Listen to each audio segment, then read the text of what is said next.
దేవునికి స్తోత్రం.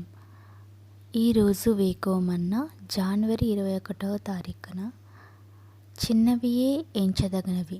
మనం అనేక పర్యాయములు ఇవి చిన్నవి గదా అని చూడనట్టుగా విడిచిపెట్టు సహజ గుణము గలవారము. అయితే మన జీవితంలో చిన్న విషయములే తరచుగా నాశనం కలుగజేయుచున్నవి. అటువంటి అనేక ఉదాహరణలు పరిశుద్ధ గ్రంథం అంతటను మెండుగా ఉన్నవి. రాజుల యుద్ధమునకు వెళ్ళవలసిన సమయమందు దావీదు తన పడక గదిలో సుఖముగా కొద్దిసేపు విశ్రాంతి తీసుకొనెను.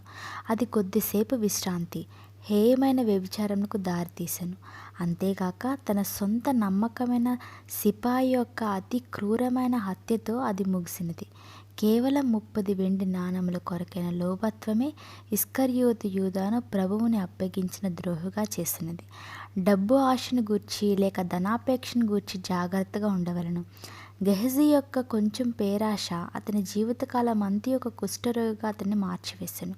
చిన్న పాపముల ద్వారా హత్య చేయబడిన గొప్ప ఆత్మీయ సామర్థ్య శాలులు ఎందరో కలరు.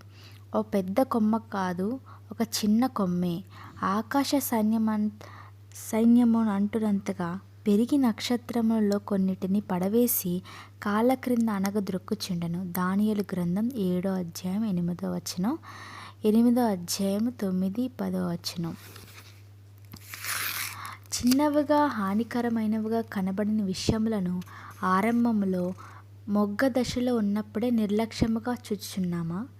మన యొక్క పవిత్రమైన జీవితము నశింపచేయుటకును అపవిత్రపరచుటకును సాతాను ఉపయోగించు తంత్రములలో ఇది ఒకటి. పేతురు ప్రభువుని ఎరుగునని బొంకుటకు ముందే ఉద్దేశించలేదు. అయితే ప్రభువైన యేసు అప్పగింపబడిన రాత్రి చలివేచున్నందున మంటలో చలి కాచుకొనుటకు కోరెను. అపహాస్యకులు కూర్చుండి చోట కొంచెం చలి కాచుకొనుటకు కూర్చుండినందున అది అతని జీవితమునే చేదుగా మార్చెను. అతడు సంతాపపడి ఏడ్చెను. పేతురు బొంకినది మనం ఒక్కొక్కరికి హెచ్చరికగా ఉండుటకై చరిత్రలో అది నమోదు చేయబడింది. చలిలో కొంచెం వెచ్చదనం పొందుట కొరకు ప్రభువుని ఎరుగనని చెప్పుట కంటే ఆ చలిలో మరణించుటే మేలు. అతి చిన్న విషయంలో కూడా మనం చాలా జాగ్రత్తగా ఉండవల్లని ప్రభు కోరుచున్నారు. మనకు లభించు కొంచెం సమయమో డబ్బో లేక మనకివ్వబడిన చిన్న చిన్న వస్తువులో ఏదైనాను మిక్కిలి చిన్న విషయములను గూర్చి కూడా చాలా జాగ్రత్తగా ఉండవాలని ప్రభు కోరుచున్నాడు. కొంచెములో నమ్మకముగా ఉండని ఎడల అనేకమైన వాటి మీద మనం నమ్మకముగా ఉండలేము. $8 మిలియన్ల ఖర్చు పెట్టి తయారు చేసిన రాకెట్ ఒకటి కంప్యూటర్ కార్యక్రమంలో 2 మాటలకు మధ్య పెట్టవలసిన ఒక విరామ చిహ్నమును వేరొక స్థలంలో పెట్టినందున విచ్ఛిన్నమైపోయినదని కొంతకాలం క్రితం ఒక నివేదనలో వెలువడెను. కాసరి ఒక విమాన యంత్ర నిపుణుడు మరచీలపైన ఒక నట్టు బిగించుట మరిచిపోయినందున ఆ విమానం కూలిపోయి విమాన ప్రయాణికులతో సహా విమాన సిబ్బంది అందరినూ మరణించిరి. ఒక కోప టీ త్రాగిన పిదప ఆ నట్టు బిగించినందున తలంచిన అతడు దాని గూర్చి పూర్తిగా మర్చిపోయాను. అది ఒక చిన్న పనిగా కనిపించినప్పటికీ ఆ నట్టు చీల వెల $1 కంటే తక్కువ.